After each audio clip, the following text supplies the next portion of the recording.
নাটোরে ডিসির পুরনো বাংলোতে একটি পুকুর থেকে অস্ত্র খুঁজতে গিয়ে ১০০ বস্তা ব্যালট পেপার সহ নির্বাচনী সরঞ্জাম উদ্ধার করেছে পুলিশ।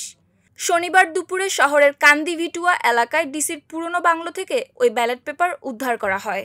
খবর পেয়ে ঘটনাস্থল পরিদর্শন করেন রাজশাহীর উপ-মহাপুলিশ পরিদর্শক মোহাম্মদ শাহজাহান, নাটোরের পুলিশ সুপার মোহাম্মদ আমজাদ হোসেন, অতিরিক্ত পুলিশ সুপার একরামুল হক, অতিরিক্ত পুলিশ সুপার মাহমুদা শারমিন নেলি, নাটোর সদর থানা পুলিশের কর্মকর্তা মাহবুবুর রহমান সহ পুলিশের ঊর্ধ্বতন কর্মকর্তাবৃন্দ।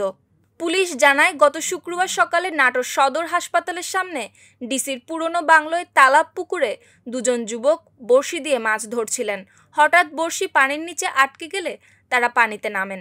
এ সময় একটি কম্বলে আটকে যাওয়া বড়শি খুলে দেখেন একটি ইয়ারগান, একটি দোনালা বন্দুক। পরে বিষয়টি তারা পুলিশকে জানালে ঘটনাস্থলে পুলিশ আসে। এরপর ডুবুরি দল এসে পুকুরে খুঁজতে গিয়ে আরও 4টি শটগান উদ্ধার করে। প্রশাসনের পূর্ব ঘোষণা অনুযায়ী আজ সকালে পুকুরের পানি নিষ্কাশন শুরু করা হয়। এ সময় পুকুরের পাশ থেকে দ্বাদশ জাতীয় সংসদ নির্বাচনের কয়েক বস্তা ব্যালট পেপার নজরে আসে প্রশাসনের। পরে ওই ব্যালট পেপারগুলো উদ্ধার করে পুলিশ।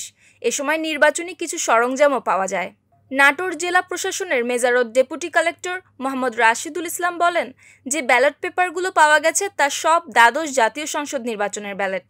2024 সালের 7 জানুয়ারি নির্বাচন অনুষ্ঠিত হয়। ব্যালট পেপারের যে স্থায়িত্বকাল তা 6 মাস। ইতিমধ্যে তার সময় অতিবাহিত হয়ে গেছে। নির্বাচন কমিশনারের পক্ষ থেকে টেন্ডারও হয়ে গেছে। বাকি ব্যালট পেপারও নিয়ে গিয়েছে। এগুলো আমাদের ট্রেজারিতে রাখা ছিল এবং পরবর্তীতে তা উপজেলা নির্বাচনের সময় স্থানান্তর করা হয়।